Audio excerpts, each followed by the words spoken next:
एक बार एक व्यक्ति बुद्ध के पास आता है और उनसे पूछता है कि बुद्ध, अपने मन को काबू में करने और उसे समझने का पहला चरण क्या है और हम कहाँ से शुरुआत करें कि हमारा मन हमारे वश में आ जाए। बुद्ध मुस्कुराते हैं और उसका उत्तर देते हैं कि अपने मन को समझने का पहला चरण है उसके द्वारा दिए गए लालचों की व्यर्थता को देख लेना। जिस इंसान ने अपने मन के द्वारा दिए गए लालचों की व्यर्थता को देख लिया, उसने इससे मुक्त होना शुरू कर दिया। और उसके बाद वह व्यक्ति बुद्ध से पूछता है कि हमारा मन जो हमें लालच देता है, उसकी व्यर्थता को कैसे देखा जाए। बुद्ध कहते हैं, अपने अनुभव से। मनुष्य जिस भी गलत कार्य को अति में करता है, उससे उसे दुख मिलता है और यही दुख उसका अनुभव है और यही अनुभव उसके रूपांतरण का कारण बन सकता है। जिसने देख लिया और वास्तव में देख लिया कि नशा करना केवल दुख है, उसने नशे से मुक्त होना शुरू कर दिया। जिसने देख लिया कि ईर्ष्या केवल खुद को जलाती है और ये वास्तव में देख लिया, उसने ईर्ष्या से मुक्त होना शुरू कर दिया। तुम्हारा यह देख लेना कि मन लालच तो हमेशा तुम्हें तृप्ति देता है, लेकिन लगता यह तुम्हें सदैव अतृप्त है, और यही अपने मन को समझने का पहला चरण है। सिर्फ अपने दुखों को देख लेने से आपका मन आपके वश में नहीं हो जाएगा।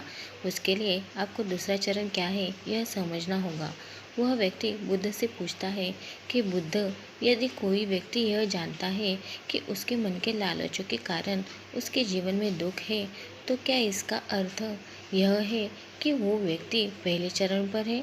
और यदि वह व्यक्ति पहले चरण पर है, तो दूसरे चरण पर कैसे जाएगा? बुद्ध कहते हैं कि उस व्यक्ति को खोज पर निकलना होगा, किसी ऐसे व्यक्ति की खोज पर जो अपने मन से मुक्त हो चुका है और जिसने अपने मन को जान लिया है, क्योंकि तुम्हारा मार्गदर्शन वही कर सकता है जो उस जगह पर पहुंचा हुआ है और जहां तुम जाना चाहते हो। वह व्यक्ति बुद्ध से पूछता है कि उस व्यक्ति की पहचान क्या है जिसने अपने मन को समझ लिया है और जिसने खुद को जान लिया है। हर व्यक्ति यह दावा करता है कि वह ज्ञानी और बुद्धिमान है, लेकिन वास्तव में ज्ञानी कौन है वह कैसे पता लगेगा? बुद्ध कहते हैं कि यही तीसरा चरण है और वो चरण है सुनकर। सुनना ही अपने मन को समझने का तीसरा चरण है। उसके बाद वह व्यक्ति बुद्ध से पूछता है कि क्या देखकर यह पता नहीं किया जा सकता, क्योंकि आपको देखकर ही पता लगता है कि आप एक महात्मा। बुद्ध कहते हैं कि देखने में तो कोई व्यक्ति बहुत शांत लग सकता है, लेकिन भीतर से वह क्या है यह उसके शब्द ही बता सकते हैं। लेकिन ध्यान रहे कि शब्दों पर भी विश्वास एकदम से नहीं कर लेना है। किसी भी बात पर विश्वास इसलिए कर लेना है कि उसे मैंने कहा हुआ है या किसी महात्मा ने कहा हुआ है। बुद्ध कहते हैं कि किसी भी बात पर विश्वास तब तक नहीं करना है जब तक वह तुम्हारे विवेक की कसौटी पर खरा नहीं उतर जाए। और इसके लिए अगर आप धन कमाना चाहते हैं तो आपको सही दिशा में कर्म करना आवश्यक है। ठीक उसी प्रकार अगर आप खुद को जानना चाहते हैं तो आपको सही दिशा में कर्म करना आवश्यक है। वह आदमी बुद्ध से पूछता है कि सही दिशा में कर्म करते वक्त आदमी क्या गलती कर सकता है। बुद्ध कहते हैं कि केवल दो गलतियां कर सकता है। पहली गलती है शुरुआत न करना और दूसरी गलती है पूरा रास्ता तय न करना। और इन दोनों गलतियों के पीछे हमारे मन की चाल होती है। कोई सोचता है कि मैं शुरुआत कल से करूँगा और कोई सोचता है कि शायद मैं सफल ना हो पाऊँ।